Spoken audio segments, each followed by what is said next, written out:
نبی کریم صلی اللہ علیہ وسلم فرمائی یو د شیطان لومه ده او یو د فرشتې لومه ده. ان لقلب ابن آدم لمتان، د انسان د زړه دپاره دوه لومې دي. لومې یو د شیطان ده او یو د فرشتې ده. شیطان یو خوا راکاږي چې د امتحان کې ناکام کي. دی ورته وایي زموږ نه لمونځ څه کوې،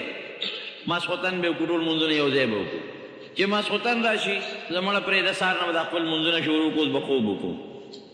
زیره مړه دا پیسې ورکوي په زکات کې، دا خو بلا پیسې دي او دا خو که درنه ولګېږي دا بچي به دې څه خوري. یاره دا که حج له لاړې دا خو لک یو نیم لک روپۍ دي، دا به څه کېږي، دا بلا پیسې دې لګي. دا سوچونه ورته چې راشي دا ګناه وکړه بیا به توبه وباسې. او بل طرف ته د فرشتې لومه ده. هغه فرشته ورته نه ګورې، دا پیسې د الله په لار کې خیرات کا، الله وعده کړې ده دې به دله ښه صله درکوي. دا مونځ وکړه ګورې په ځان مه پرېږده. یو مونځ که دې پرېښو الله به سزا درکوي، د ژوند او د مرګ پته نه لګي. نو که دې د هغه شیطان مني امتحان کې ناکام، تباه او د بربادۍ ژوند به شي. او که د هغه فرشتې مني امتحان کې کامیاب، او داسې کامیابي د دنیا کامیابي نه ده. الله دې زموږ نصیب کې د الله د رضا حاصلولو هغه کامیابي ده. ورونو شیطان الله پیدا کړی دی لپاره ده. که دا شیطان نه وي نو بیا خو د انسان د امتحان وړو مقصد نشته. د هغې خو داسې مثال دی لکه یو د سکول استاد اعلان وکړي چې ټول هلکان به پاس شي. نو چې د اعلان څوک وکړي نو بیا د چا د امتحان څه ضرورت دی، او بیا د هغه کتاب د کتلو او د هغه مطالعې او د هغه علم څه فایده شوه. بیا خو د الله فرشتې وي که انسان الله پیدا دی دپاره کو چې یو خوا دله زه کتاب ورکوم، قرآن، پیغمبر ورته لیږم، عقل ورکوم، سوچ ورکوم، فکر ورکوم، خپل نعمتونه ورکوم، او په دې نعمتونو کې د عقل سترګې ورکوم. او بل طرف ته ولا شیطان ورکوم. او د شیطان سره یو بل دشمن دی چې هغې ته نفس وایي، نفس اماره بالسوء. دا دوه غله الله مونږ له دوه ډاکوان راکړي. که د یوازې شیطان وي نو انسان ته ضرر نشو رسولی، او که یوازې نفس وي نو انسان ته ضرر نشو رسولی. د دې نفس داسې مثال دی لکه په کور کې دننه چې غلي، او د شیطان داسې مثال دی لکه د کور نه بار چې ډاکوي. نو که د کور نه بار ډاکوي او په کور کې ورسره ملګري نه دی ګورې غلا نشي کولی. او که په کور کې دننه یو سړی غلا کوي خو د بار ملګري ورسره نه، دا مال دولت به کوم ځای سنبالي چې دی غلا کوي. د کور دا دشمن، د بار دی دشمن ته لاره ښیي، په دې لاره به بېګاله راوړي، په پلانکۍ المارۍ کې پیسې پرتې دي، دا کور مالدار دی او دا غریب دی، او د بار ډاکو راشي غله وکړي ځان سره مال یوسي. دغه رنګې دا شیطان د بار ډاکو دی، او دا نفس او د انسان دا خواهش دا د کور دننه ډاکو دی. دواړه چې یو ځای شي د انسان نه ایمان غلا کړي، د چا نه ایمان یوسي. الله دې مو ساتي. د چا نه د نیک عمل غلا وکړي. او ورونو د دوی یو نظام ګورې چلیږي، ځینې کې زمونږ او ستاسو د حکومت یا د کور نظام چلیږي، دارنګې د دوی نظام چلیږي. نبی کریم صلی الله علیه وسلم فرمایي چې په دریاب د پاسه د شیطان تخت دی، او دا شیطانان د انسانانو پسې لیږي چې دوی ګمراه کړي. او بیا هر ماسخوتن دا واړه شیطانان ځي هغه خپل مشر شیطان ته الوی اتې تپوس کوي، وی دې ته تپوس کوي ته خو ما پلانکي پسې لیږلې وې څه دې وکړل؟ وی صاحب ما خو پې ډېره خواري وکړه، خو هغه ډېر تکړه مونځ مې پې پرې نه ښودی شو. وی ښه قضا کړې خو به دې پې وي نه صاحب، وی سړی ډېر تکړه و په خپل وخت یې ما خو د ډېر سوچونه ور واچول خو په خپل ټیم یې وی اړه کې خو به دې ورته وسوسه چولي، د مونځ نه خو به دې وله فکر بل خوا کړي که نه، لکه مونځ سړی کوي خو سوچ یې بل ځای وي. وی ډېر تکړه و، دې کې هم کامیاب نه شوم. نو دا مشر ابلیس دی نورو بچو ته وایي چې دې ونیسئ او په دریاب کې ولې یو څو غوټې ورکړئ. دې خو د اور د ذاته دی، د ده د اوبو ګورې نه لګي، په دې دریاب کې یو څو غوټې وله ورکړئ. ته ما ولېږلې تاړو څه کار ومه؟ وی بل وله راشي ښه ته خو مې لېږلې وې فلان کې پسې څه دې وکړل؟ بابا ما خو ډېره اوچته کارنامه کړې ده. څنګه؟ وی بس لګیا وم وسوسې مې ورته اچولې، اله مې پرېښو چې ښځه مې پې طلاقه کړه، کور مې وله روان کړ. نو وی دا مشر ابلیس را پاسي او په دې شا باندې وټپئ، وی نعم انت، ته زما ډېر ښه بچې، زبردست کمال دې وکړه. او فیلتزمه ځان ته راته غاړه باسي او ښکلي ولې ځکه طلاق چې واقع شي د ښځې د خاوند په منځ کې کور روان شو بچي خورې ریشو تباه شو دوه خاندانونه دشمنۍ ته لاړل دا ښځه به څه کوي په بدعملۍ به سري هلک به څه کوي په بدعملۍ به سري دواړه په ګناهونو کې پرېوتل روح دا د شیطان چالونه دي ګورئ دا د ده سکیمونه او د ده سازشونه دي او د کم وخت نه دا سکیمونه سازشونه شروع دي دومره خبیث چې کم وخت کې رب العالمین حضرت آدم علیه السلام پیدا امام غزالی رحمت الله علیه لیکلی دي چې د 80,000 کاله عبادت کړی دی ابلیس او دی اصل کې د پیری په اولاد کې دی والجان خلقناه من قبل من نار السموم نیکې پیریو د هغه په اولاد کې دی او دی د ده نسل کې الله فرق راوستی دی لکه بعضې شی وي د هغې په نسل کې الله تعالی فرق راولي نو جنس رب العالمین بدل لکه قچر مثلا زه مثال دله درکړم قچر خو د خر او د اس په نسل کې دی پلار یې خر دی او مور یې اسپه ده اسپه او خر چې میلو شي نو قچر ته پیدا شي اوس د هغه خاصیتونه جدا دي د خر جدا خاصیتونه دي او د اس جدا خاصیتونه دي د اس او د خر بچی دی خو قچر اولاد نه راوړي نسل یې نه پیدا کېږي دا خاصیتونه الله بدلی نو دې د پیری اولاد دی خو دله الله تعالی خاصیتونه بدل کړي دي لکه زمونږ په انسانانو کې څوک په یو نسل کې وي څوک په بل نسل کې دی د چا اولاد سپین پیدا کېږي د چا اولاد تور پیدا کېږي د چا ویښته ګلګوچي پیدا کېږي د چا ویښته اوار پیدا کړي څوک کلک وجود والی سخت وجود والا څوک نرم وجود والا د چا جنس دی چې دا پوټینې وي لکه دا چین والا ګوره او د چا داسې وي لکه افریقې والا ګوره مضبوط لکه د دیوانو غوندې شکلونه وي د چا عمرونه زیات دي د چا کمي حالانکې د یو آدم علیه السلام اولاد دارنګې د دوی نیکه پیری نو دا ابلیس د هغې د نسل نه 80,000 کاله د رب العالمین عبادت کړی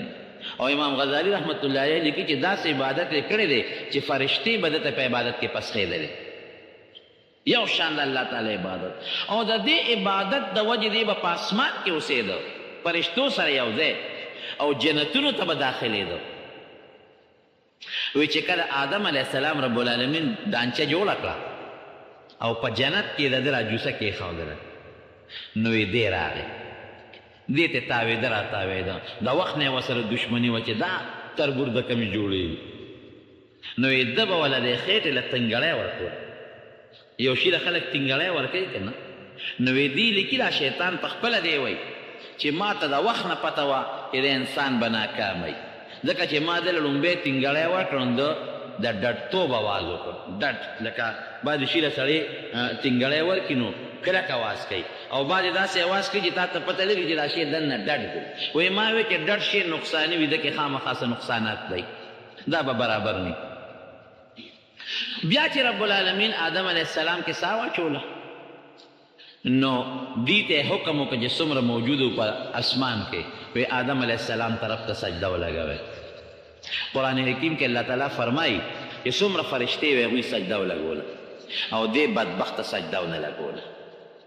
نو چې فرشتو سر اوچت کړه او ده ته یې وکتل چې دې خبیث خو سجده ونه لګوله نو هغوی د شکرې له وجې نه دوباره په سجده پرېوتې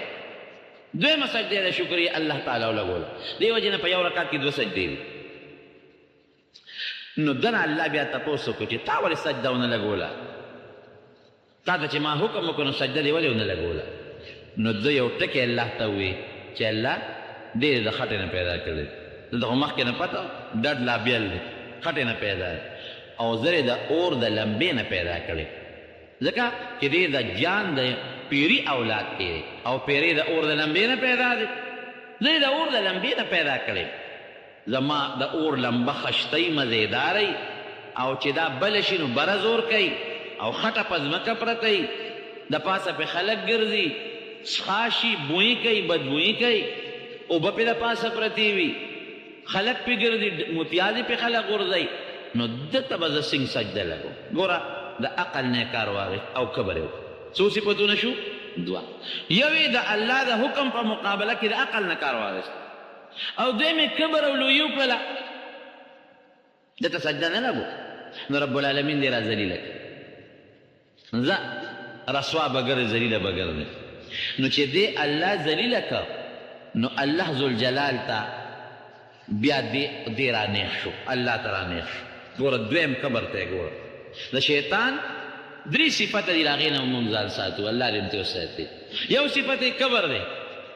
دویم صفت یې ضد دی ضد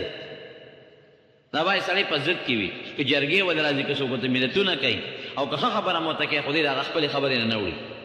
ضد وي پکې ضد او دریم صفت دا چې د الله او د رسول د خبرې مقابله کې عقل چلو دا درې د غټ صفتونه رب العالمین دې ذلیله کړ رسوی کړ او فرشتو ته حکم وکړ فرشتو سره مشوره هم کړې ده د دې نه مخکې شیطان ته د هغه مشورې پته ده چې د دې به زه خلیفه ګرځوم ځمکې ته به یې کوزوم اولاد به پیدا کېږي په زما حکمونه به خپل اولاد ته خپلو بندګانو ته رسوي نو چې کله الله پاک ده نه تپوس وکړ نو دې الله ته ور مخامخ شو ګوره د دې قبر ته لویې ته ګوره وی تا خو زه ذلیله کړم او رسوا دې کړم خو زما د ستا په ذات قسم الله ته قسم خوري چې دا ما ته خو الله ویلو چې دې به ځمکې ته لېږم خلیفه کوم به درته پته وه چې داسې به کېږي او دې نه مخکې پیریان هم په مخ د ځمکه اوسېدلي دي د هغه پیریانو د جنس هم دی وی د ده اولاد به ما نه یوم جنت ته نه ځي ستا د رضا کار به نه کوي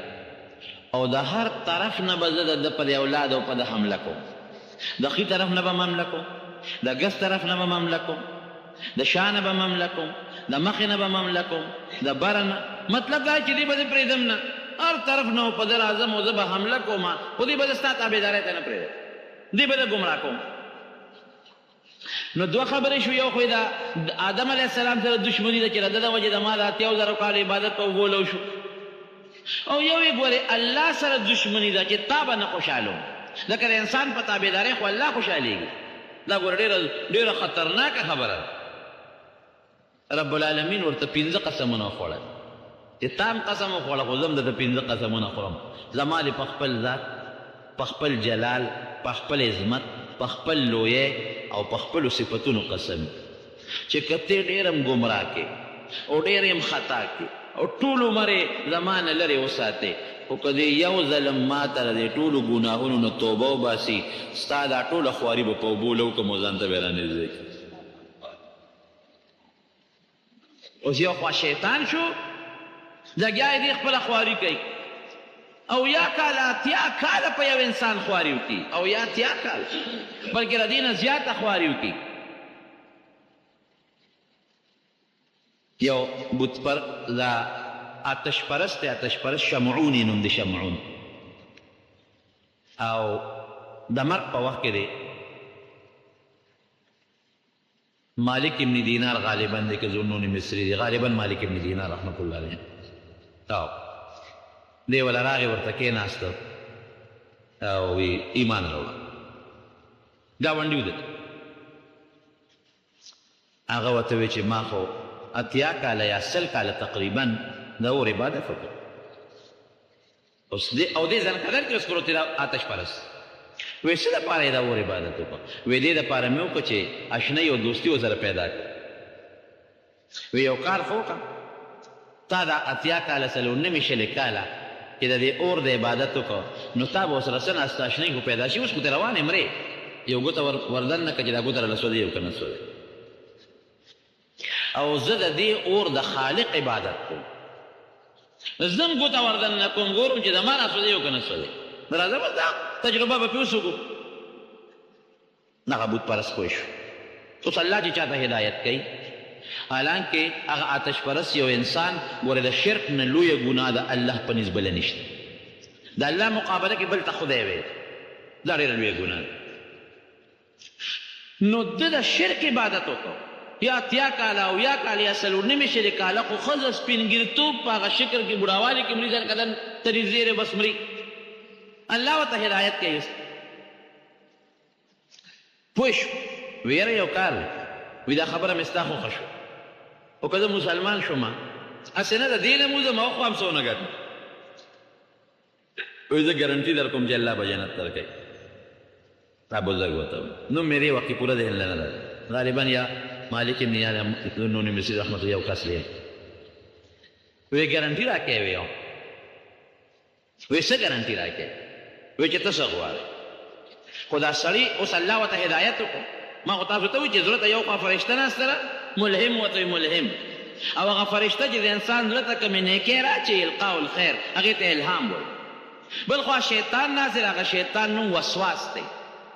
او چې دی ولته کم هغه القاء الشر هغه ګندګي ورولي هغه ته وسوسه وي د شیطان نوم وسواس د فرشتي نوم ملهم دی چې څه غردي وسوسه او هغه فرشته چې څه غردي هغه ته الهام اوس فرشته لګیا دا هغه الهام شروع نو وایي ته وایي چې ته څه ګارانټي راکړې نو چې ته څه ضمانت غواړې و یو لیکل به راکړې راله وایي بلکل درکوم ښه ولیکه ماله ده وله ولیکل چې دی سړي د شمعون ایمان راوړه او دی مسلمان شو دله زه ضمانت ورکو چې دی به جنت کوي کاغذ یې وله ورکه او هغه کلمه شهادت وی اشهد ان لا اله الا الله واشهد ان محمدا عبده ورسوله هغه د آتش پرستی پرېښوده مسلمان شو چې مسلمان شو او بس لږ ساعت پس مړ شو چې مړ شو هغه وصیت وکړو د مرګ نه مخکې وی که زه مړ شم زه خو مسلمان شم وی ما خو هېڅ عملونه کړ ما خو عمر په د اور عبادت ته تېر کړ نه مې مونځ وکړو نه مې روژه ونیوله نه مې څه چا سره نیک د نیکۍ خبرې کړي دي نه مې د مسلمانۍ څه خبرې کړي دي دغه کلمه مې ومرم لنکدن مې خو که زه مړ شم یو کار به وکړې د قبر کې به ما د مسلمانۍ په طریقه ښخ کې او دا عالم به راباندې جنازه کوي او دا کاغذ به راله په سینه نه پاس ایږدي ساتې ووتله چې ساتې ووتله دغه بزرگ ولی الله چې هغه ولمبه و جنازه پې وکړله او چې قبر کې سینګ ښخ که هغه کاغذ یې وله په سینه د پاسه کېښود خاورې پې واړولې چې کور ته راغی اوس پړه کې سوچ کوي چې بنده دا دې څه غلطي وکړه ته د جنت ټیکهدار یې چې خلکو له د جنتونو کاغذونه ورکړې دا جنت زما دی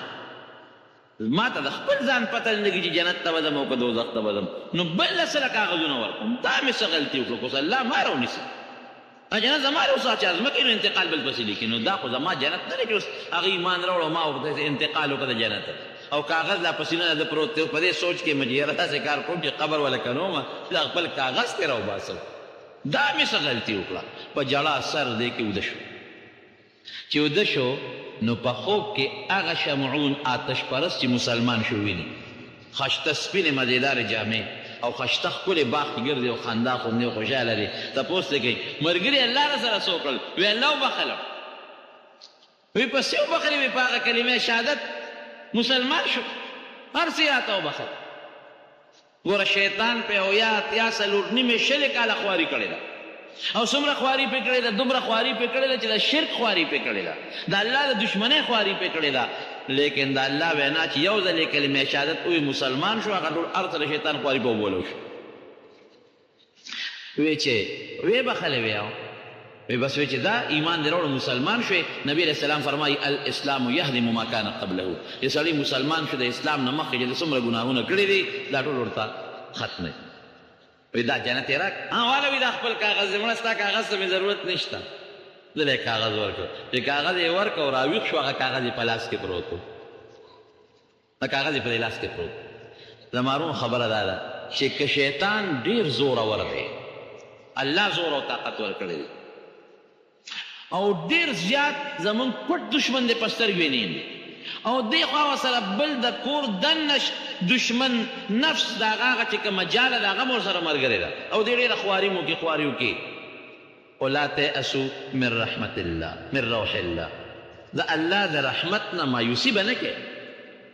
که ته ډېره زیات هم ګمراه شو شیطان دې خطا کي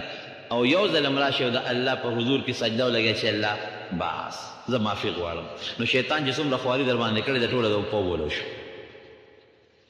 نبی کریم صلی الله علیه وسلم چې کله عرفات ته لاړ الله یې تاسو ټول بوتلی کړي او ګورې یو خبره درته کومه چې د حج داخلي شروع دي نو کوم مسلمان باندې چې حج فرض دي هر چا ته پته ده چې په ما فرض دی او که نه نو هغه داخلي وکړي ښه بینکونو په ذریعه هم داخلي شروع دي او دا باقي دا نور ایجنټان چې کوم دي هغوی به هم څومره د پس داخلې شروع کوي نو دې کې سستي مه کوئ. نو چې نبي علیه السلام مبارک حجة الوداع د اخري حج جمعه هم ده او عرفه هم ده او د عرفات په میدان کې ودرېد. جبل رحمت ته مخامخ یو ځای دی، هغه ځای کې نبي علیه السلام مبارک خطبه ویلې ده. او چې دا اوس کوم ځای کې مسجد نمیره د جومات دی، دا د نبي علیه السلام مبارک د خیمې دی، دې کې خیمه وه. نو ودرېد او د صحابه کرامو دا ډېر لوی هجوم دی، تقریبا 1,40,000 کم و بیش صحابه کرام ملګري ورسره دي، څوک په غر د پاسه دي، څوک یو طرف ته دي، څوک بل ته دی. نو نبی علیه السلام مبارک هلته کې یو 3 سوالونه د الله نه وکړل، 3 دعاګانې وغوښتل. 3 کې 2 دعاګانې قبول شوې، یو دعا چې ده نو هغه وخت قبوله نه شو، د هغې جواب ور نه شو نبي علیه السلام نه په ها کې او نه په نه کې چې دا قبلو. نو چې نبی علیه السلام مبارک واپس راغی مزدلفې ته، نو مزدلفه کې یو ځای دی جبل قزح ورته وایي او ډېر د دعا د قبلېدو ځای دی. زموږ علما لیکي چې د اسمان لاندې د ځمکې د پاسه دا دعا د قبلېدو له دغه ځای نه مبارک ځای بل نشته، حتی چې د بیت الله د میانځ نه هم هلته دعا ښه قبلېږي او بل هغه ځای کې دعا قبلېږي، خو د هغې مخصوص وخت دی. ګورئ دا هم نه چې ګنې هر ټیمه هغه همدغه د مزدلفې په ورځ باندې د سار د مانځه نه پس د نور ختو پورې ټیم نبی کریم صلی الله علیه وسلم هلته کې خیمه وه چې کوم ځای خیمه وه نو هلته اوس د مزدلفې جومات دی او دا جبل قزح هغې سره نږدې غر. هلته نبی علیه السلام مبارک هغه 3 دعا وغوښته.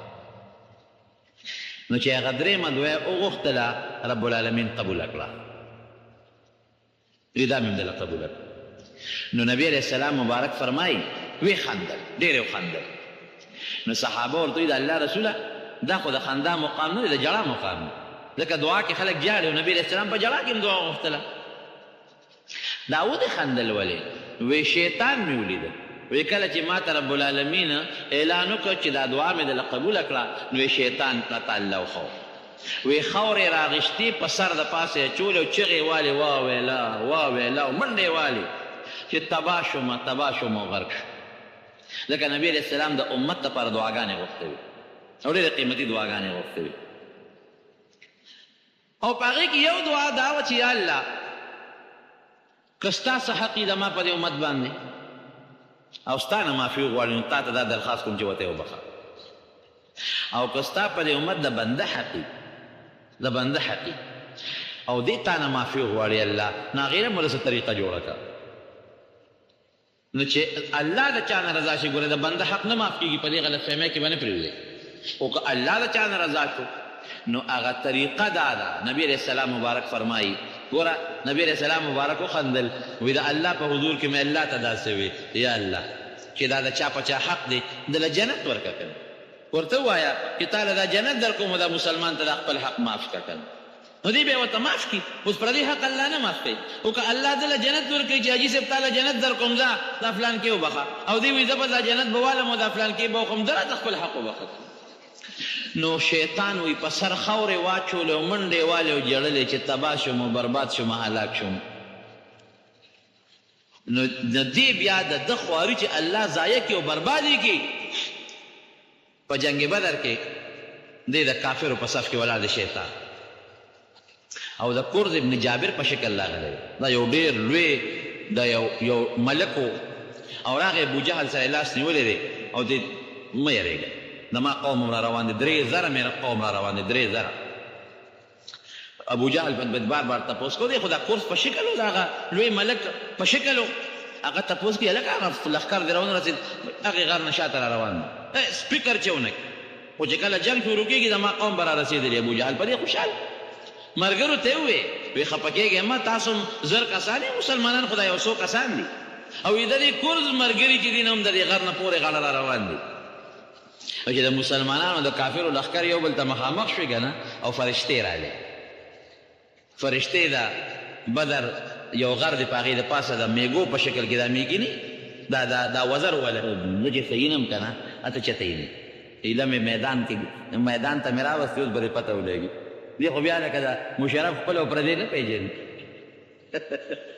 بیا خپل تمثیلې ورته کوي او پردي تمثیلې ورته کوي رامې ورته اوس به ته پته ولګي کوم خوا ځې وایي به ته ما ته لاس پرېږده ابو جهل یې راکاږي او ابلیس ته لاس راکاږي خدای بدبخته ته اوس څه نه هغه د دنیا فرشتې راغلې د یو فرشتې مقابله نه شو کولی بابا اوس ته د زرو فرشتو مقابله رامې ورته اوس به راته پته ولګي اني ارى ما لا ترون لاس یې ته وویسته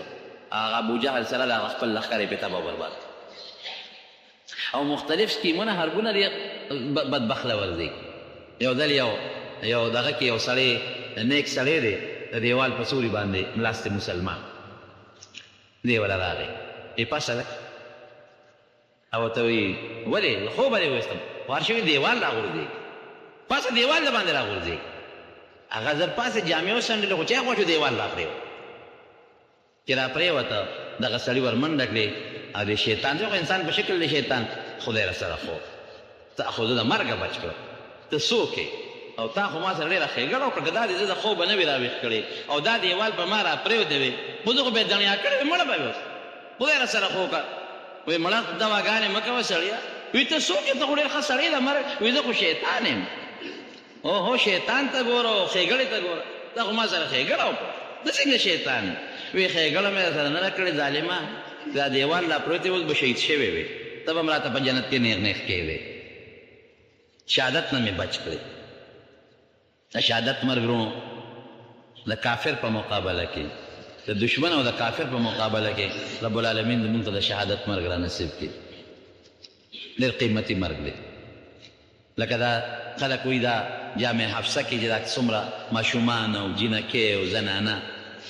نو ټیک د وارثان خو خپوي او مسلمانان هم خپوي خو هغوی ته رب العالمین د شهادت مرګ ورکړي او بیا داسې د شهادت مرګ کې د خپل مسلمان رور د لاسه د شهادت د مظلومیت مرګ او نبی علیہ السلام فرمایي د شهید متعلق ارواحهم فی جوف طیر خضر لها قنادیل معلقة تحت العرش تصرح من الجنة حيث شاءت د دې روحونه به د الله د عرش لاندې وي لاندې او په الوتکو کې به او چې کوم ځای کې د جنت خوښې چکرې به لګوي چې کوم ځای کې خوښې جالې به د عرش لاندې چې راځي واپس د الله د عرش لاندې به ټیکانې به هلته نو دا خبیث له مختلفې حربي او طریقې ور نه پیغمبر پرېږدي نبی کریم صلی الله علیه وسلم مونځ کو دا په جومات کې د انور تندر نیولو د هغې مونځ یې کو چې مونځ یې کو را رسته شو بیا لږ ساعت پس مخکې شو چې سلام یې وکړه او صحابو ته تپوس وکړه د الله رسوله په دې مانځه کې رسته شو دا ولې او بیا مخکې شو دا ولې وی شیطان راغی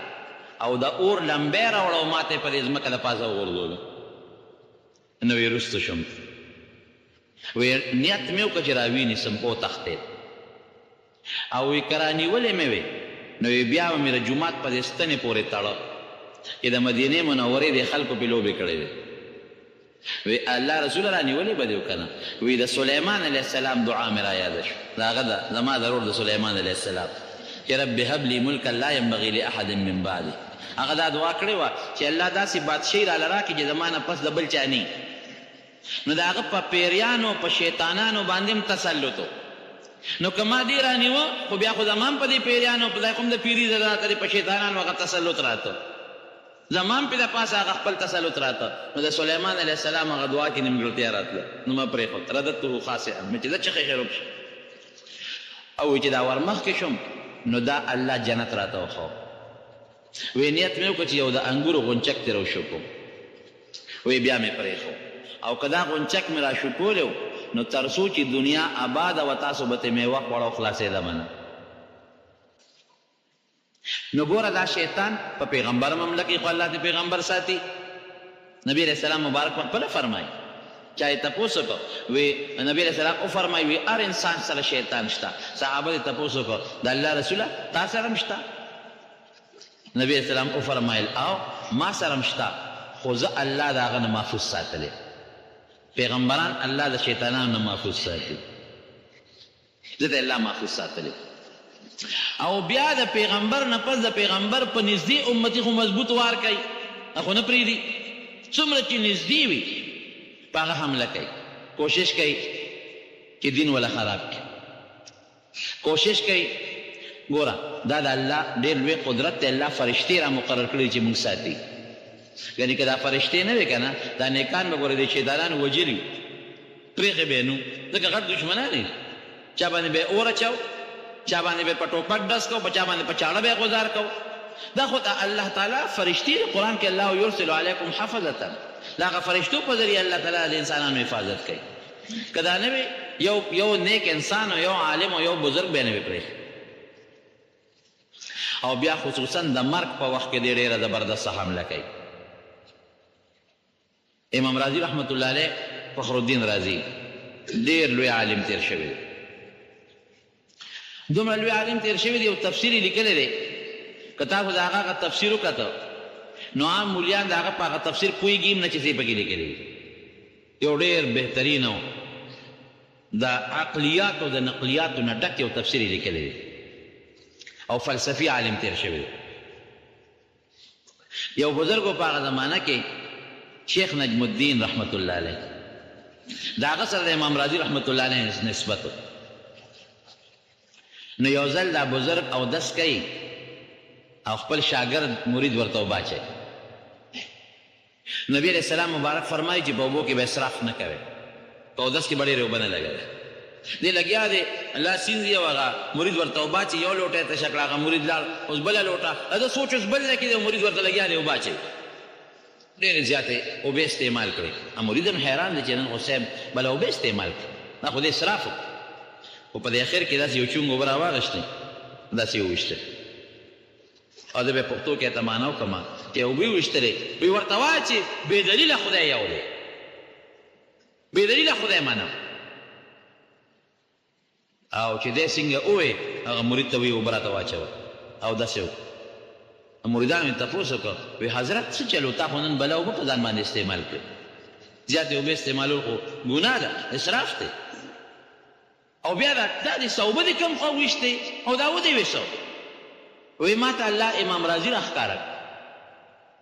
فخر الدین رازي د مرګ په حالت کې وساتې وته او هغې ته مې توجه شوه. د بزرګانو ته کشف کېږي. کشف یو شی به ظاهر کې تا ته نه ښکاري، هغې ته به الله ښایي. وی زنکدن کې پروت او شیطان سره مقابله وه. د زنکدن په وخت کې ګورې دا خبیث مضبوطه حمله کوي. شیطان ورته وایي چې وایه که نه الله شته. ده ورته وایي او څه دلیل دی؟ یو دلیل یې ورته و. شیطان ته یې مړه دا دلیل خو دې بېکاره دی، هغه یې وله باطل. د یو کتاب لیکلی دی امام فخر الدین رازي د الله تعالی په وجود یې 100 دلیله لیکلي. 100 وی دا دلیل خو دې بېکاره دی. امام فخر الدین رازي ورته وایي ښه دا دویم دلیل چې هغه دویم دلیل یې ورته پیش کړی دی. وی دا دې هم بېکاره دی، دا هم باطل. دریم دلیل یې ورته پیش کړی دی او شیطان سره مناظره مقابله شروع ده. دریم یې ورته وی دا دې هم باطل. اخیری او دا ته په توجه یم د الله د کوم ځای نه ښایي، دی د لږ ځای نه ویني. وی اخیری سلم دلیل ته خبره ورسېدله. وی ما وی چې دا سلم دلیل ورله برباد کړي خو دا سړی راله د ایمان نه تېروي. وی بس یو چونګ اوبه مې راواغېشتې ور ومې نوستې او اواز مې وله ورکړه چې ورته وایه چې بې دلیله خدای منم. وی الله زما هغه چونګ اوبه د امام رازي سینې ته ور ورسولې او امام رازي ورته وویل چې ابلیس صاحب زړه مه ستړې کوه، دلایل پرېږده، بې دلیل الله موجود دی، یو دې منم. وی شیطان د هغه د زړه نه خپلې نوکې وویستې او امام رازي سره د ایمان د دنیا نه لاړ. د زنکدن وخت کې امام رازي غوندې سړي ته نښتې دی، په دلایلو نه شي وایي. هغه غروره په جنتونو کې ګرځېدلی دی، په اسمانونو کې چکرې والي دي، د هر پیغمبر خبره اورېدلې ده، په دریابونو ګرځي، په دنیا ګرځي. یو لطیفه غوندې ده خو د عبرت ته. یو زمیندار چې و نو هغه یوې کوله یوې او شیطان وله راغی، خصوصا مسلمان شیطان وله د انسان په شکل کې راغی. وی زمیندار کاکا یو خبره ته کوم، خدای څو خدایان دي؟ هغو ته خدای یو دی. وی څه دلیل دی را سره چې خدای یو دی؟ دا زمیندار کاکا ورته وی دلیل غواړې؟ وی ښه ودرېږه چې دلیل درته ووایم. یو یې ودروله او هغه د غوانو هغه چوکه نی هغه خو مضبوطه چوکۍ که نه، هغه د خون نه جوړوي که د څه نه جوړوي، هغه سیخ پکې لا بیلي. هغه چوکۍ را واغېسته او ورپسې ورغې. وی تا خو چوکه را واغېسته ودرېږه، دلیل درته ښیم. دلیل د تقیم شیطان دی تختیدو خدای دې بېخوبه دلیل مه وایه بل زه بې دلیله دا منم چې الله یو نو شیطان سره مقابله کېږي دنیا کې چې ستا نه لږ غوندې پوهې هغه سره مقابله نه شي کولی شیطان سره به څنګه مقابله وکړي مونږ ته الله وایي مونږ ګوره چا پیدا کړي یو الله پیدا کړي یو دا ښکلی شکل چا را کړی دی الله را کړی دی د امام شافعي رحمت الله علیه چا تپوس وکړو وایي د الله په وجود د سره دلیل شته وایي وایي څه دلیل وایي ګوره د توت پاڼه ده چیلی یې خوري نو پچې ته پیدا کېږي او د دې توت پاڼه د ریخمو چینجې یې خوري نو ریخم ته پیدا کېږي او د دې توت په پاڼه باندې چې کم هغه جوله پرتی سلیخ پروتي د شاتو مچۍ پې کیني د هغه په خېټه کې د شات پیدا کېږي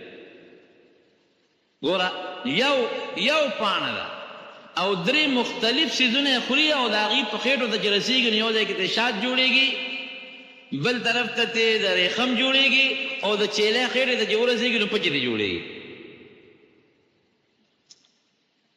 امام ابو حنیفه رحمت الله علیه زمونږ د دین لوی امام دی د هغه په زمانه کې یو دهري هغه خدای نه منه نو یو ځای کې ورسره مناظره مقابله جوړه کړه د بادشاه په دربار کې امام صاحب رحمت الله علیه قصدن هغه د بادشاه دربار ته لږ غوندې لیټ ور ورسېد هغه دهري چغې جوړې کړې وایي دا ستاسو امام دی دا ستاسو ملا دی د وعدې پابندي نه کوي ټایم څه وخت دی او دې څه وخت خلکو مې چې امام صاحب به کېدای شي مقابله به نه شي کولی باس به نه شي کولی ځکه لیټ امام صاحب ور ورسېد چې ور ورسېده دهري چغې جوړې کړې دا ستا وعده دا ته د مسلمانانو مشر یو ځان تعلیم وې امام صاحب ورته ویره ما لار غلطه کړه په دریاب راغلم وی دریاب ته چې راورسېدم کشتۍ نشته وی خدای پاک اوس مې مقابله ده د هغه سړي سره او کشتۍ نشته وی دی کې یو اونه وه هغه اونه خود به خود اره شو او بیا خود به خود اره وګرځېده او هغې نه تختې جوړې شو سړی نشته او تختې ته وي ناشنا واقع مې ولید او بیا ترکان نشته هغه تختې یو بل سره یو ځای شو ټسار کېده او میخونه پکې راغلل او صاحب هغې نه کشتۍ جوړه شوه وی بیا ورو ورو راغله زما د اخواله او داسې را ټیټه شوه لکه یو څاروي ته چې څاروي ټیټېږي چې سړی پې سورېږي ورته راوختمه او مانګي نشته او نیغه دې طرف ته راغله وي دا ناشنا قصه مې نن ولیده هغه دهري چې دی هغه چغې جوړې کړې دی دروغ ورته لا ګوره ترکان نشته او کشتۍ جوړه شوه ارکش نشته او اونه راپرېوته او تختې ته جوړه شوې مانګي نشته او دې کشتۍ کې راسور شو یو طرف نه بل طرف ته راپورېوت وایي خلکه دا دروغجن ما سره باسونه کوي دومره غټ دروغ امام صاحب ورته وایي دا نه منې وایي نه وایي بس زموږ ستا فیصله خو شو ختمه شوه وایي نه باس به کوي بس باس ختم شو که نه وایي یو کشتۍ بغیر د مصري نه نشي جوړېدی تا په خپله ومنله یو کشتۍ دا دومره لوی نظام به بغیر د الله نه څنګه جوړ جوړونکي نه بغیر څوک او یو راکوټې غوندې کشتۍ بغیر د مانګي نه د ډرایور نه چلېدی نه شي ته په خپله نه منې عقل دې نه علي چغې دې جوړې کړې دومره لوی کائنات دا دومره لوی نور او سپومې او دا ستوري دا نظام به بغیر د یو چلونکي نه څنګه وچلېږي وفي انفسکم افلا تبصرون قرآن کې الله فرمایي که تا د خپل ځان ته مکتل ته به وپېژنې یاره د دې وجود دپاره یو خالق او یو مالک او یو جوړونکی ذات شته نو شیطان به راته څه وایي د شیطان چال یو خو د کبر دی دویم چال یې سره د شریعت د الله او د رسول د وینا په مقابله کې دی به د عقل نه مخکې کوي او د الله او د رسول د وینا په مقابله کې ګورې عقل یې شی نه دی ولې زما عقل هغه ځای پورې کار کوي چې کوم ځای پورې زما نظر لګي زما د نظر نه اخوا زما عقل کار نه کوي او د الله علم محیط دی اسمانونو پورته لاندې تېره شوې زمانه راتلونکې زمانه پټ ښکاره قرآن کې الله فرمایي وایي چې څومره اونې دي په دې مخ د ځمکه او د هغې نه څومره پاڼې غورځېږي الله وایي زه پې خبر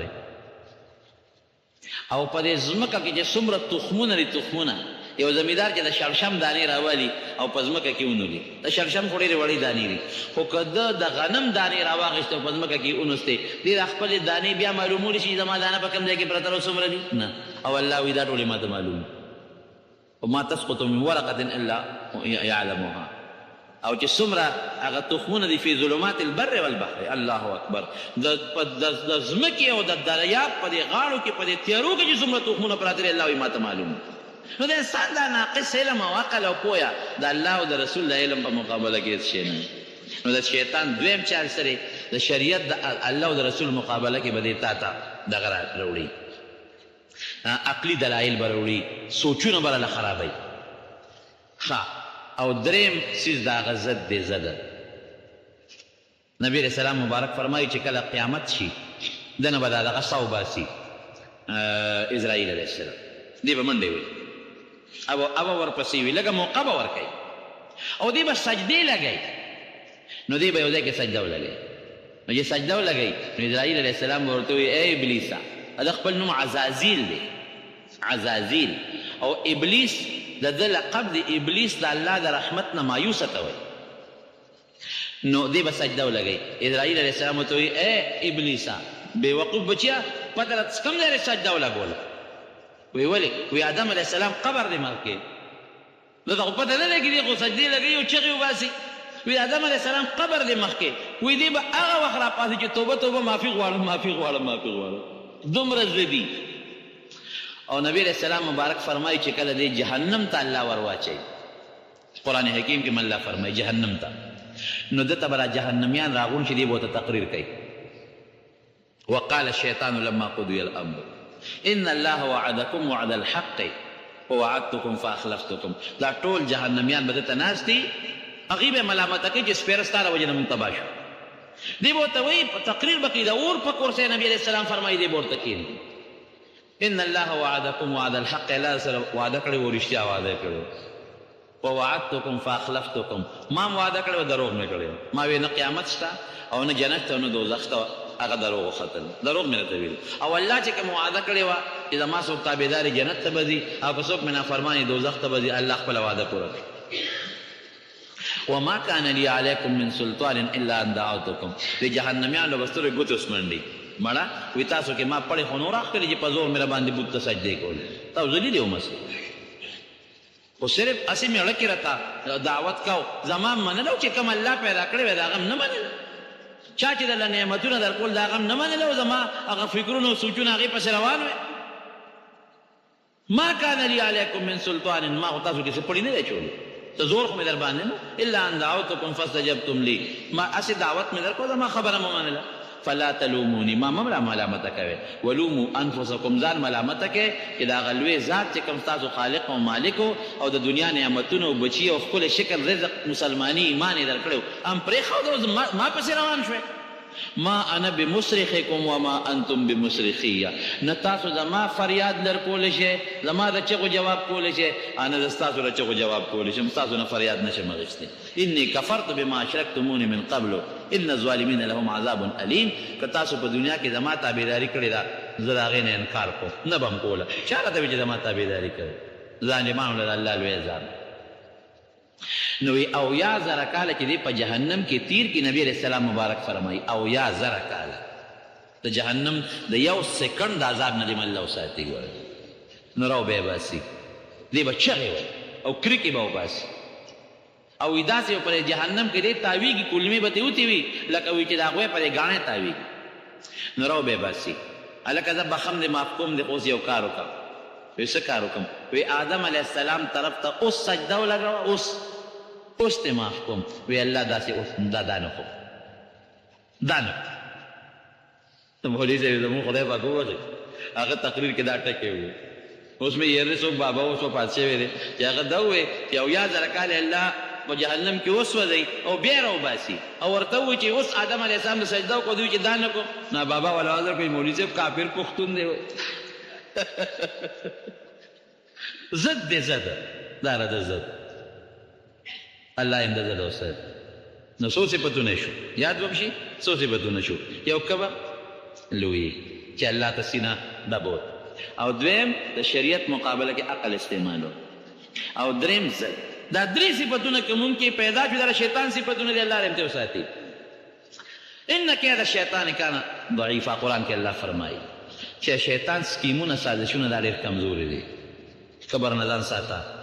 نبی علیہ السلام فرمایي که د یو انسان په دماغو کې د اوري د دانې عمره کبر وي، د اوري د دانې عمره کبر، نو د جنت خوشبویي پې حرامه ده. اله به جنت ته ځي چې دا قبر ته وځي حالانکې د جنت خوشبویي د 500 کالو په مزل محسوسېږي دا د شیطان صفت دی او د شریعت مقابله کې عقل استعمالول او زف کول او الله فرمایي وی د ده صفتونو نه ځان ساتئ د ده تابعدارۍ نه ځان ساتئ او عجیبه دلیل الله وایي قسم دې زه خو چې کله قرآن حکیم کې دا ټکې راشي نو داسې خفه غوندې شم الله فرمایي وی دا څوک دی لکه یو سړی چې هله پیغور ورکوي که نه مړه ته ده سره ګرځي ستا پلار یې کنځلی دی ستا مور پلار ته کنځل کوي الله وی دا هغه کس دی اخرج ابویکم من الجنت وی ستا مور او پلار یې د جنت ته رایستلي نو مور او پلار باندې غیرت ولې نه کوي آدم او حوا علیهم السلام دی د جنت نه راوستي نو ستا مور او پلار یې د جنت نه رایستلي نو چې سړی په مور او پلار غیرت ونه کوي یو او دویم څه چې دی دویم دا چې ستا د مور او پلار نه جامې لرې کړي دي بربند کړي دي ستا مور او پلار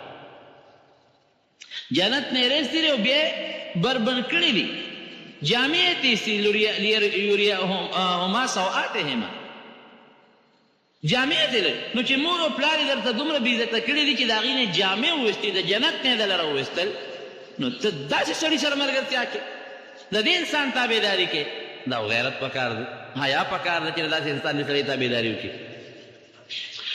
ورونو ډېر خطرناک دشمن خو دی قسم دې زه خو کله کله وایم که دې خدای مونږ ته چې تا وښو چې څه چل به ورسره کوو ډېر خطرناک دشمن دی داسې دشمن دی چې پټ دی ښکاره دشمن سره خوار څه کولی شي او پټ دشمن سره سړی څه کولی شي په سترګو نه ښکاري پټ دشمن دی او بیا جالی د انسان د زړه په خوا کې د نفس اماره بالسوء د هغې په شکل کې جاله پرته ده په دې کې نبي علیه السلام فرمایي ان الشیطان یجري من الانسان مجرى الدم وی د انسان په رګونو کې دا شیطان داسې ګرځي لکه وینه چې ګرځي او دومره طاقت ولا رب العالمین ورکړی دی وی که دې په ځمکه کې وي او یو انسان په اووم اسمان کې وي د ځمکې نه د هغې انسان په ړه کې وسوسه اچولی شي داسې مضبوطه وسوسه دله الله ورکړې ده نو ته به وایې چې د دې بلا نه په څه خلاصېږو دا ډېر خطرناک دی نه په څه خلاصېږي په سترګو نه ښکاري وسوسه اووم اسمان ته رسولی شي دا نفس اماره بالسوء جالی زما زړه سره پرته ده زما په رګونو کې ګرځي نو یو دم یې الله خولی ښه هغه د الله ذکر دی ذکر چې کله هم د الله ذکر کېږي په دې زړه کې وایي الله الله یا لا اله الا الله دې به تښتي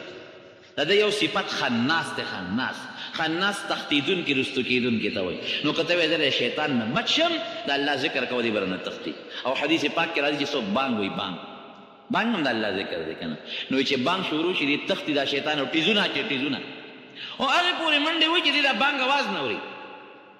نو بیا راشي چې بانګ ختم شي نو چې بیا اقامت شروع شي اقامت بیا د الله ذکر دی نو بیا تښتي منډې وایي نو چې اقامت ختم شي نو بیا راشي د انسان زړه ته کښېني نو دا انسان هله پرېږدي چې دې سلام وګرځئ او پته ورته نه لګي چې ما 3 رکعاته وکړل او که 4 نه وکړو هغه زور د انسان نه وباسي نو وروڼو دا 3 صفتونه د شیطان دي الله دې موږ د 3 صفتونو نه ساتي او ورسره د الله ذکر کوئ ذکر الله چې ذکر څومره زیات کوئ هغه به د شیطان نه محفوظ یې بس شیطان نه خلاصېږي د الله په ذکر چې خوله خوځوئ د الله ذکر دا غیبتونه او دا یې کنځلې یو بل پسې سپکه ویل دا ټول د شیطان صفتونه دي د دې نه به ځان ساتو او اخري یو ټکې وایم یو شیطان دی هغې ته قرین وایي هغه چې دې څنګه دا شیطان اګی چې ګورې ښه دا ابلیس ما ته ورته وایي د نسل بدل شوی دی د پیریانو جدا طریقه باندې نسل پیدا کېږي لکه څنګه چې د انسانانو پیدا کېږي او د ده دا جنس الله بدل کړي دی اګی چې او هغه اګی د خپل ترخ کې ګرځوي نو چې کوم اولاد د اګوره پیدا کېږي ډېر زیات وي او چرګې ته اګی کېږي زوره بچي راوړي نو بلا اګی چې سپېره بچي او بلا بچي پیدا کېږي نو هغه بچي پیدا کېږي کوم مخلوق چې د هغو نه پیدا کېږي هغه د شمېر نه زیات دي لکه ماشي شو مچان شو یا دا نور د هغې شمېر څوک نه شي کولی نو یو انسان پسې هغه نور شیطانان خو وي خو یو دی چې هغه څنګه دی پیدا شو نو یو ورپسې ولګوي وایي ته به را دنه نه جدا کېږي تر مرګه پورې به ته د سره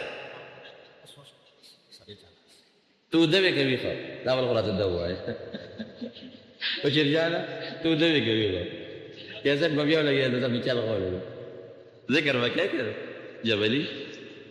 نو حاصل دا دی چې دغه دی دا څه مې ویل نو هغه ده چې دې څنګه ورپسې خپل بچي ولګوي تر مرګه پورې هغې ته قرین وي نو چې دې کله جهنم ته دا سړی ګمراه شي که نه او دا جهنمي جهنم ته غورځېږي نو دغه شیطان چې دا کوم د سره پیدایشي ملګری دی دا به ورسره په یوه اتکړی وتړي او دواړه به برق جهنم ته غورځوي د انسان دا ګمراه انسان او دغه شیطان چې د ماشوموالي نه ورسره ملګری دی دا به ورسره په یوه اتکړی تړلي په جهنم کې به یې غورځوي مولوي صاحب د خدای پاک زمونږ وبخي هغه به وی د جهنم دا سزا خپله ده وی دا ډېره لویه بېغیرتي ده چې سړی په جهنم کې د شیطان سره لاس تړلی پروتي و واقعي دا ډېره لویه بېشرمي ده بېعزتي چې شیطان سره چې دې خوا ګوري چې بعضې مسلمانان د نبي علیه السلام د لاس مبارک د حوض کوثر اوبه څښي بعضې د هغه د چترۍ لاندې ولاړ دي بعضې هغې سره یو ځای جنت ته روان دي او بعضې د شیطان سره لاس تړلی جهنم کې پراته دي دا ډېره لویه بېشرمي الله دې محفوظ وساتي او که څوک دعا کوي نو بل سړي ته نه دي پکار چې هغې سلام واچوي خو که سلام یې واچو نو د سلام جواب واجب دی فرض دی دعا په دوران کې ورته جواب کولی شي امام سلام وګرځوي او مقتدي لا په التحیات لله یا په اللهم صل کې وي مقتدي سره امام سره یو ځای سلام ګرځوي که نه ګوره عبده ورسوله پورې به خامخا وایي او چې عبده ورسوله پورې مقتدي مونځ ورساو نو بس امام سره بیا سلام ګرځوي ځکه دا وروسته درود شریف ویل یا دا دعا کول دا سنت دي او د امام تابعداري واجبه ده نو عبده ورسوله پورې خو به لازمن و او که د هغې نه اړولې او امام وایي چې السلام علیکم ورحمت الله نو دې د باقي خبرې په منځ کې دي پرېږدي او امام سره یو ځای د سلام ګرځوي جینۍ د خاوند کور ته په ډولۍ کې وړل څنګه دي بلکل ښه خبره ده ډولۍ خو ډېر د عزت شی دی او چې پټه طریقې سره په ډولۍ کې یوړلی شي دا ډېر د عزت طریقه ده او دا ښه خبره ده او بل دویمه دا ده چې دغه دی دا پخوا خو زمونږ د مشرانو به دا طریقه وه چې څه موده به بیا دا جینۍ پلار کره تله په ټانګه کې نو هم شاته به یې ورته څادر تړلی خیال دې راغی خیر دور در باندې را روان دی خفه کېږې ما اوس به جینۍ په خپله وایي چې ما ډولۍ ته مه خېږې داسې درسره ځم ګوتې جنګ کې به داسې روانوي او دا په بعضې علاقو کې اوس هم دا رواج شته یا د صدر صاحب سره وزیر اعظم صاحب سره وزیر اعلی صاحب سره دقه یو ځای په فوټو کې ناست دی ما له یو کارډ ما ځان سره سنبال کړی ما له چې یو دعوت یو کارډ رالیږلی هلک او جینۍ دواړو پې دغه دی دا تصویر دی نو دا زموږ غټه تبعی ده رب العالمین په خپل قرآن شریف کې فرمایي ان الشیطان لکم عدو دا شیطان یقینا چې دا ستاسو دشمن دی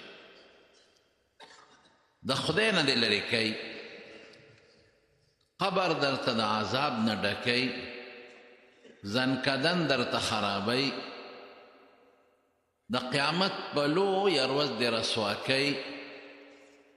او بیا د ټولو نه لویه دشمني دا ده چې د دوزخ هغه خطرناک اور ته دې لړکۍ پرېږدي دی نه او د خدای او ستا په منځ کې دشمني پیدا کوي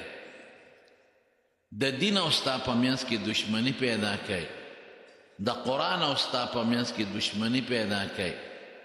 نو الله وایي دا غټ دشمن دی ګورې فاتخذوه عدوا د دشمن په نظر ورته وګوره دا دوست په نظر به ده ته نه ګورې دا ستا دوست څه شي کېدی دې دشمن وګڼه او که ده ته د دشمن په نظر ونه کتل نو خرابی دی دی به کله دله په داسې جامه کې راځي چې ته به وایې دا خو شیطان نه دی دا خو ماته نیکي ښایي منځ کې به دی شیطان یو نیک سړی و چې تهجد به یې کول د شپې یو شپه ته تهجد پاتې شو ناوخته پاسېد غریب نو تهجد خو یو نفلي عبادت دی او زیاتي مونځ دی که دې وکړې ډېره فایده ده پکې او که دې ونه کړه نو خدای پاک پې سړي نیسي نه دی چې پاسېد سبا ته ختلی او تهجد پاتې شو مونځ یې وکړه ټوله روزه الله ته جړل دومره خدای ته وجړل چې خدایه دا په ما دا خوب دونه خوږ الله دا ډوډۍ ما دونه ډېره وخوړه چې ما له دونه خوب راوست دا ما ستا د عبادت نه ویستم نیکان خلک چې وي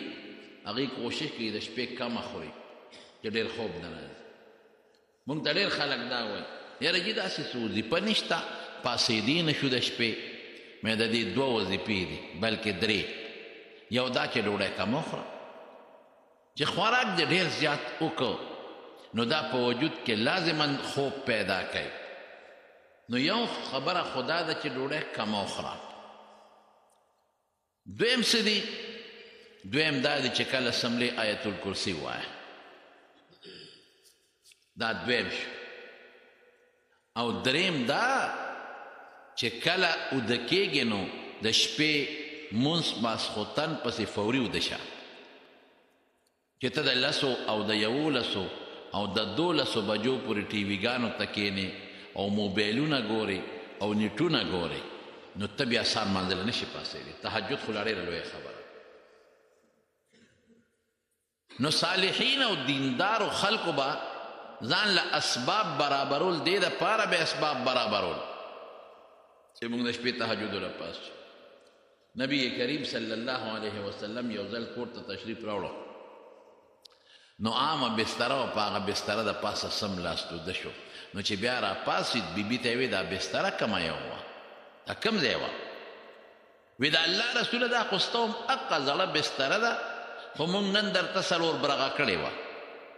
نور کله به م په میند راماته کړه، یو څادر په میند رامات کې 2 برغه شي. نو نن موږ دا چلو که چې یو ځل م په میند رامات کې 2 برغه شو، نو بیا مو په میند رابار کړو 4 برغه شوه. څادر همقه دی، همقه څادر دی، خو موږ لږ را ډبل کړی دی چې ته پې لږ په نرمۍ باندې خوب وکړې. الله اکبر. رسول الله مبارک وفرمایل دا واپس خپل حال ته واړوئ. 2 برغ ټیکو. وی نن ډېره نرمه وه، نو ما پې ډېر خوب وکړه، د خدای د عبادت نه مې وباسي. واپس یې کړه. نو یو څادر چې ته 2 برغه کې، نو ځمکې سره به د هډوکي جنګېږي، نو بنده له خوب کم ځای ور دی. رسول الله مبارک څومره الله ته نږدې، څومره مقرب، چې د هغه متعلق اعلان دی او فیصله ده چې دی به د امت سفارش کوي او د ګناهګارو به سفارش به کوي. لیکن بیا هم د الله عبادت دومره شوق او تهجد سره دومره شوق چې بستره راته ډبل کومه بیا پې خوب راځي. نو دا نیک سړی جړلی چې خدای تهجد مانه ولې پاتې شي، څو ورځې وجړل. نو په سبا چې اوده شو انسان وجود کې فرق بعضې وخت څه چلی، نو بیا د تهجدو ټیم ته وړېده. نو چې یو سړی راغی ویې ړقو، وی پاسه، وی ولې؟ وی پرون هم اوده پاتې شوی، وی تهجد ده نه پاتې کېږي. دی خوشحاله شو چې شکر دی خدایا چې دې سړي زه را پاسولم، نن خو بیا رانه تهجد پاتې کېدل. نو چې څنګه پاسېد هغه سړي ته وی ته څوک یې؟ الله دې وبخه چې درې تهجد له را پاسولم. وی ما څه کې، خو بس عبادت له مې پاسولې. نو وی نه ما ته ځای ښایي څوک وی د شیطان یې. نو دا نه منم، شیطان ته ګوره او بنده عبادت له پاسولو ته ګوره. شیطان خو کوشش کوي چې بنده له خوب ورولي. نبی کریم صلی الله علیه وسلم فرمایي وی چې سړی ودي نو دا شیطان ولا غوږ ټپی، لاسونه ولا راکاږي په دې وجود چې دا خوب دته خوښ شي او دې پانسي. ورته وایي علیک لیل طویل فرقد، اوږده شپه ده اوده شه، اوږده شپه ده اوده شه. او د انسان په دې سټ کښېني رسول الله مبارک فرمایي، او دلته 3 غوټې ورکوي، تارونه یې ځان سره راوړي، هغې له 3 غوټې ورکوي، او په یو غوټه دم اچوي. علیک لیل طویل فرقد، اوږده شپه ده اوده شه. علیک لیل طویل فرقد، اوږده شپه ده اوده شه. علیک لیل طویل فرقد، اوږده شپه ده اوده شه. نو چې دی کله پاسي او د خدای نوم والي، پاسېده او الله یاد کړ او بیا یې اودس وکړو، نو 3 واړه غوټې کولی شي. او که دی پانسېده او ذکر یې ونه که، خدای یاد نه که او اودس یې ونه که، نو اقه پلیته او نجاست کې دننه په دننه پاتې شي. د یو سړي متعلق یو ځل حضور پاک ته چا شکایت وکړه، وی د الله بنده ډېر نیک سړی دی خو سار نه پاسي، مانځله ودي. حضور پاک وفرمایل ذاک رجل بال الشیطان فی اذنیه، وی د دې سړي په غوږونو کې شیطان متیازې کړي دي. نو بعضې علما خو یې څنګه چې شیطان نه ښکاري متیازې هم نه ښکاري، نو دې کوي متیازې مونږ ته نه ښکاري. او څوک وایي نه د دې نه وسوسه مراده ده، دې نه همدغه ټکې مراد ده چې دې یې ټپی او یو دشه له اوږده شپه پرته ده. نو هغه نیک سړی دی شیطان ته وایي زه نه منم چې ته شیطان یې. وی قسم دی شیطان. نو شیطان خو خلقو له خوب ورولي او تا زه د خوب نه پاسولم او عبادت ته دې متوجه کړم. او ورته وی بله شپه مې دله خوب در وسته نن مې پاسولی ولې وی ما وی چې دله تهجدونه به دې وباسم لیکن تا چې بله شپه اوده پاتې شو ټوله شپه د خدای ټوله ورځ د خدای ته کومه جړا وکړه وی په هغې جړا الله دونه تا نه خوشحاله شو چې د ټول ژوند په تهجدو دومره نه خوشحالېږي دومره د خدای ته وجړل نو ما وی چې که نن دی بیا پانسېده نو خو بیا ټوله ورځ خدای ته جاړي نو راشه دا تهجد ولا د هغه جړا نه څه دي نو ما ځکه ویښ کړي ګوره دومره خبیث دا د دې یو چال دی کله به در باندې راکوټ عبادت وکړي د غټ عبادت نه به دې وباسي کله به دې په عبادت کې تیر باسي رسول الله مبارک فرمایي د دریاب د پاسه د شیطان تخ پروت دی د دې ابلیس او چې دا څومره د ده بچي دي ځي ورته او خپله کارګزاري ورته ورایي موږ دا نن وکړل نن هم دا وکړل نن هم دا وکړل وی د یو نه تپوس وکړي چې ته خو ما فلانکي پسې لېږلی وې چې مونځ به پې پاتې کې خرابی به تاسو وکړل او ته باباجي ما خو ډېر کوشش په هغه وکړه سړی نیک سړی و نو مونځ خو مې پې قضا نه کړه وی وسوسه دې ورته واچوله رکاتونه دې پې ګډوډ کړل باباجي ډېر کوشش مې وکړ خو سړی تکړه و رکاتونه مې پې ګډوډ نه کړل پوره مونځ یې رانه وکړه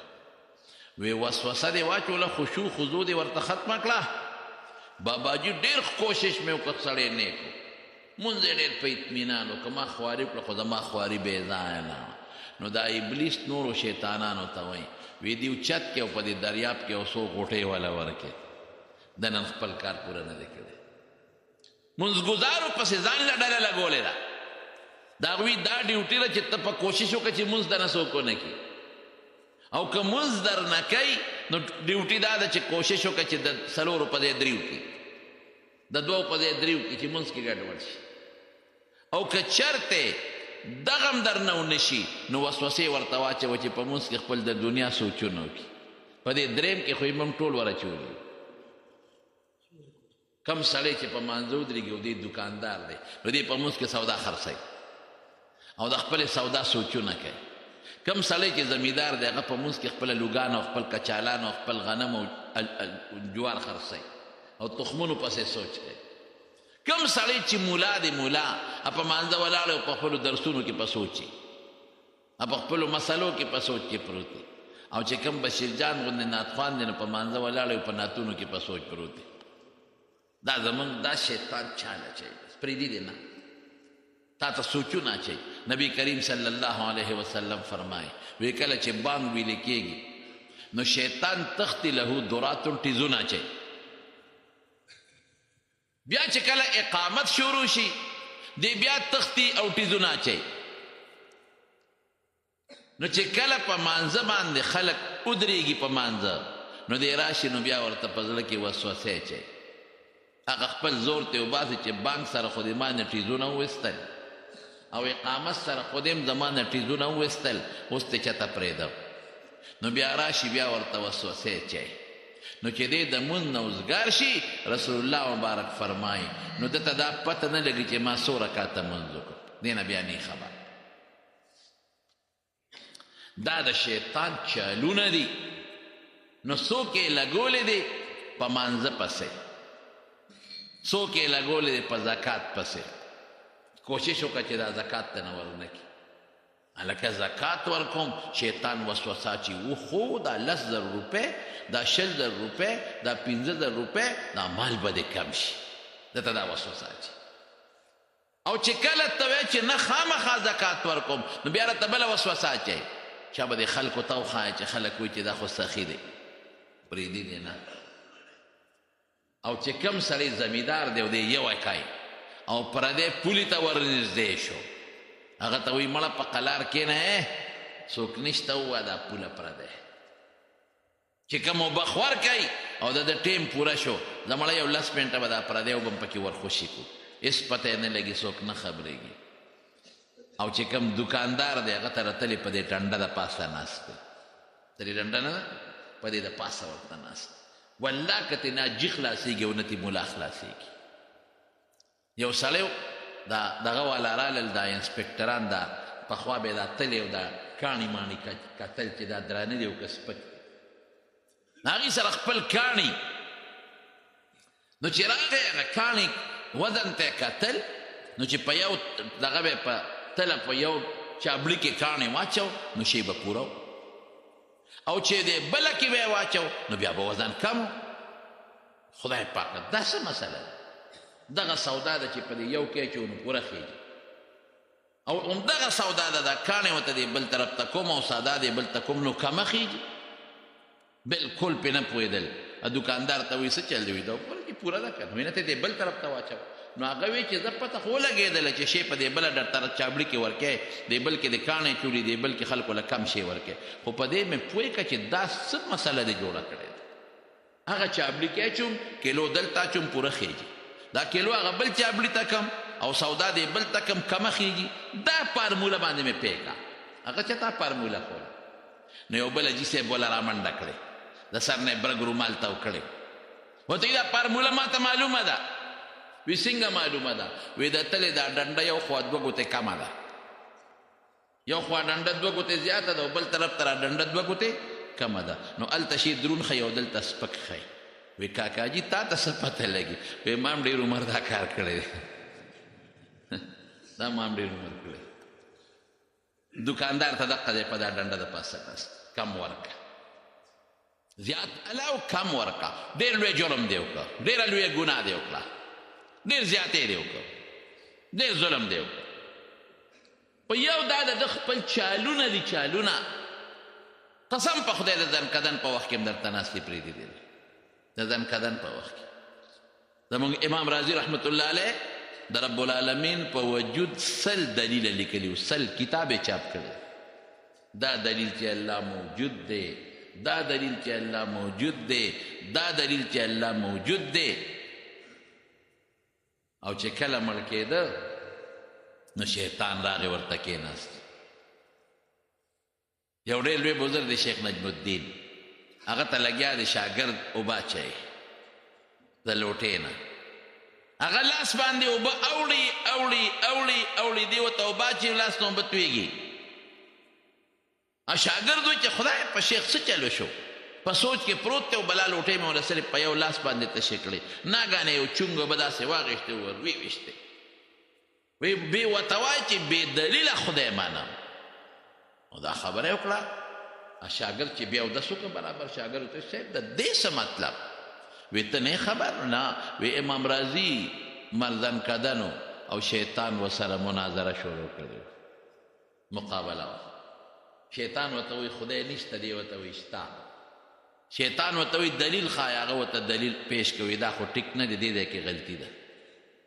بل یې ورته پیش کو وی دا ټیک نه دی دا دې صغرا کبرا دا قیاساتو باندې طالبان پوهېږي دلته غلطي بل دریم دا دلته غلط څلورم دا دلته غلط یو کم 100 دلیل یې ورته وایي شیطان ټول وله باطل کړ اخري سلم دلیل وسلم او کدیم ولا باطل کړی وي ممکن ده چې امام راضي د دنیا نه بېایمانه تللی وي او لوی ګرګه د زمانې لوی غر لوی مولا د تفسیر لوی مفسر دومره اوږد تفسیر یې لیکلی دی چې د دنیا چې څه دي په دا تفسیر کې را جبر کړي دي وی ما ته مکاشفه وشوه خدای راته دا هر څه وښول مې چې سړی خو رانه خرابوي نو یو چونګ اوبه مې راواغېښتې برو مې ویشتې الله زما هغه چونګ اوبه د هغه سینې ته ور ورسول دی او ما اواز ولا ورکنه وخته چې بې دلیله خدای منم بس نور پرېږده نو بس امام راضي وي نور سر مخ وګو په دلایلو بې دلیله زه خدای منم دلیل نه غواړم نو شیطان ته پنجې وویستې نو امام راضي جنت ته د ایمان سره الله اخرت ته ایمان سره او د امام راضي یو ځل دی خو فلسفي و په لاره روان یو زمیندار ته وی بابا وی دلته راشه وی څه وی وی ته خدای منې وی یو وی څه دلیل دی ملا صاحب دلیل غواړې وی او وی ودرېږه یو منټ لاړ هغه یوې لا هغه یوې کلکه کړه او هغه چوکۍ را واغېسته وی ته څه کې وی اوس ته خیم چې خدای شته که نشته اوس ته برابر وی چپ چپ چپ ما خو صرف دنه معلوم نه وی خیم درته چې خدای شته که نشته دغه خدای دی چې تا زما په زړه کې د هغه وسوسه پیدا کړې نو ما ته وی چوکۍ ته ګوتې کړه او په دامله یو څو غوزاره ښه مضبوطه وه دقه خدای نه بس یو مې منله زه دلیل نه غواړم زه بې دلیله خدای منم نو دې دې په ځان قدر کې هم نه پرېږدي ځان قدر کې هم تېر باسي دې دې په حج کې هم تېر باسي حاجیان صاحبان چې کله حج ته لاړ شي جمرات ولي جمرات دا خلک ورته شیطانان دا ول رکوټ شیطان بیا منځنی بیا غټ نو دې څه چل کوي هلته ورته مخامخ ودرېږي نو ورته وایي آهسته ښځه اوس په دې برابر کړم نو ځان سره یې غټ کاڼې وړي نو ګوره زه اکثر طالبانو ته وایم زه یم واحد شیطان د ښځې په کنځلو خوشحالېږي د لور په کنځلو خوشحالېږي د خور په کنځلو خوشحالېږي په بربنډه دی خوشحالېږي په خپله بېعزتۍ دی خوشحالېږي نو زه اکثر وایم کمبختان هغه باندې دې لا ګزار نه دی کړی و ځان دې د مخکې نه تېر باسلی کنځل دلته کې د حج په موقع کنځل کې او دا خو شیطان نه دی دا خو د کاڼې سلی دی دا خو ابراهیم علیه السلام او اسماعیل علیه السلام چې منا ته تل دقل ته راښکاره شو نو هغوی پې غزار کړی نو بس دا خو د هغوی د هغه غزار مونږ یو نقل اتارو دا یو نقشه جوړو د هغوی دا نه چې دلته شیطان دی شیطان کوم دی دلته نو کنځل ورته وکړي یو کاڼې راوالي په کاڼو غټو ویشتل ګناه ده رکوټې کاڼې به رالې لکه د چڼې یا د لوبیا عمره او اووه ځله به په هغې اولي یو به ولي بیا دویم بیا دریم بیا څلورم بیا پنځم بیا شپږم او بیا اووم بس دی د شریعت طریقه ده ورېرونو یو خبره درته بله مو کوم په عبادت کې هم در باندې داسې کار کوي چې عبادت کې دې تېر باسي په کومه طریقه دې تېر باسي بدعت در باندې کوي بدعت پیژنې داسې عبادت در باندې کوي چې کوم عبادت رسول الله مبارک نه دی کړی او کم هغه صحابو ته نه دی ښودلی نو په دې کې دې هم تېر باسي تا ته وایي شابه کوه داسې مړی وشي مړی وی د تختې لوا پخه کړه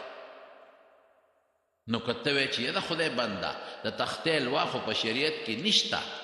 رسول الله مبارک خو نه دا کړي دي نه صحابو ته ویلي دي نه صحابو تابعینو ته ویلي دي نو زر به راته وسوسه واچي ولې دا خیرات دی نو خیرات ولې بند دی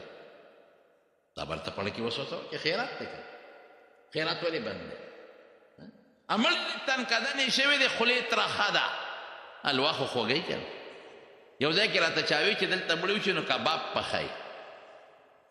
هلکه کباب ولې پخی ویره دا سړی مړ شو او د ځنکدن سره یې خوله ترخه ده او دا کباب ترسکون دي ترسکون مې هلکه دا شی ښه دی زمونږ د الوا نه دا شی بیا هم ښه دی بچرجانه هکه الوا نه خو کباب ښه دي که نو دا وسوسې درته اچي الوا پخه که نو هغه الوا ماشومان هم نه خوري اصل یې پې پیسې ولګېدې شریعت کې نشته دا شی دا جمعه ده او دا څلوېښتي ده هلکه نشته په جمعه په شریعت کې نشته څلوېښتي په شریعت کې اسلام خو هغې ته وایي چې ما ته رسول الله مبارک ښولی دین خو هغې ته وایي چې ما ته صحابو د پیغمبر علیه السلام نه رانقل کړی نو نه خو رسول الله مبارک چې ته جمعه کړې ده نه صحابو ته ویلي چې مړي پسې جمعو کې څلوېښتي نه صحابو تابعینو ته ویلي چې مړي پسې څلوېښتي وکړي نه زموږ امامانو امام ابو حنیفه رحمت الله علیه امام شافعي رحمت الله علیه امام احمد ابن حنبل او دارنګې امام مالک صاحب او دارنګې نور علما د حدیثو امامان چا نه دي ویلي چې دا څلوېښتي وکړي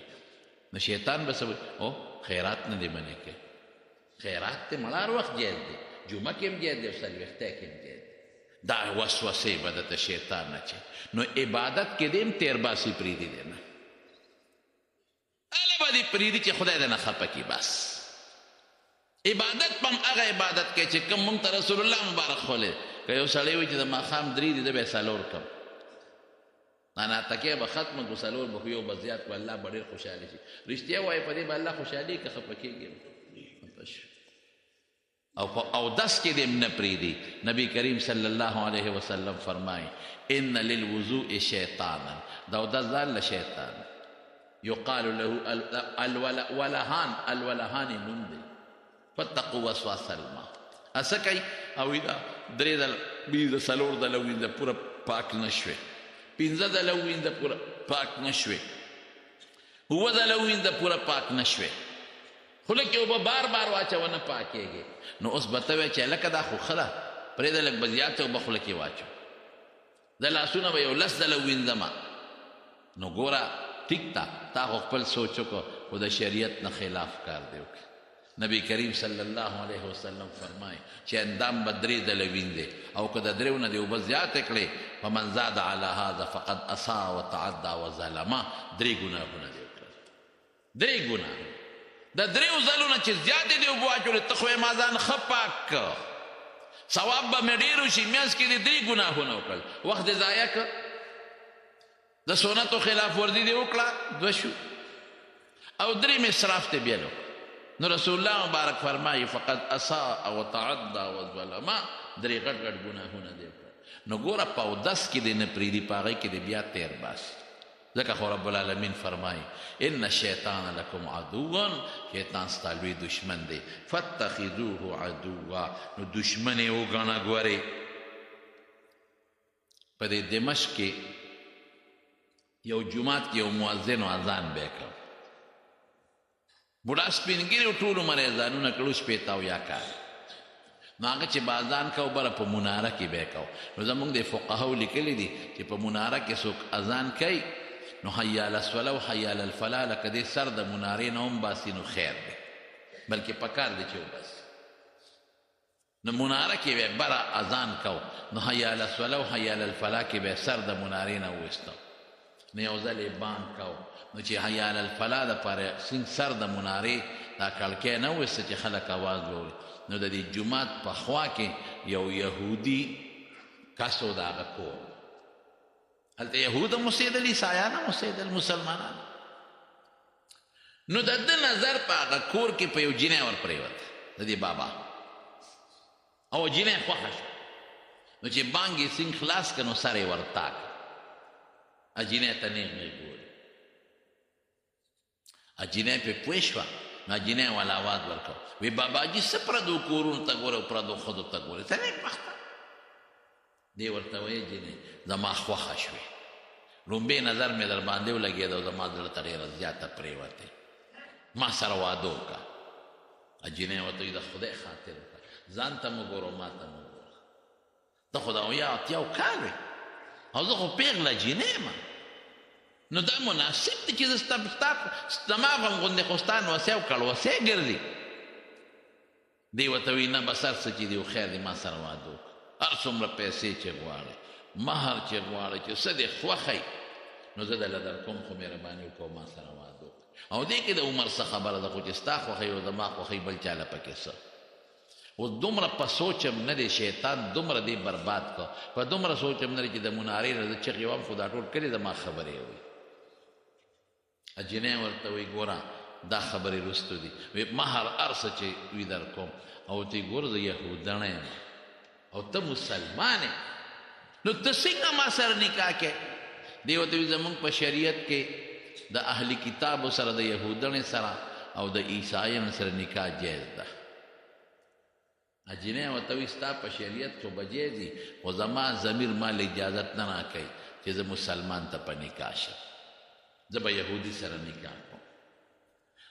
ده چې تنګه کړه چې پیسې او مهر او کور، جینۍ ورته وایي ښه ده یو کار وکړه دا نکاح در سره کوم، د نن نه دې ښځه کېږم، دا دي چې راځه یهودي شه. نه څنګه یهودي شم، ما خو 80 کاله او 80 کاله بانګونه ویلي، خدای ته مې چغې والې دي، نو څنګه یهودي شم؟ وایي بس که دا شرط منې نو واده را سره کوم، راځه بس د دې جومات ته نیغ راځه او زمونږ ملا صاحب لزو او نکاح به وتړو د بېګاله نه د ښځی نه. خو ګورې شرط پکې دا ده چې یهودي کېږي به. دی ورته وایي چې دا خو ما 80 او 80 کاله بانګونه، نو بس یا به وایي دا خپل ایمان دې خوښ یا به زه خوښ. راځه اوس که په یقین دې زه خوښ یم نو را میدان ته شه. دی ورته بل شرط وایه بل نه، وی دا مضبوط شرط دی. یو وی ښه ده یهودي شم درلم، منارې نه یې اواز ورکړ، یهودي شم درلم. خو چې وی یهودي شم درلم وی راځه او په پوړی را کوزېده نو خپۍ وښویده او لاندې ځمکې له راغې دا سټې ولګېد، سټې مات شو، په هغه ځای خدای مردار کړ. ګوره پرېښودل نشته، نه بوډا پرېږدي نه ځوان پرېږدي. حضرت موسی علیه السلام یو ځل شیطان په مخه ورغی، نو دا شیطان ورته وایي، دا موسی علیه السلام ورته وایي وی تا خو ډېر خلک ګمراهان کړل، وی ډېر دې غرق کړی یو، وی داسې یو تجربه راته وښایه چې ستا د چال نه پې سړی خلاصېږي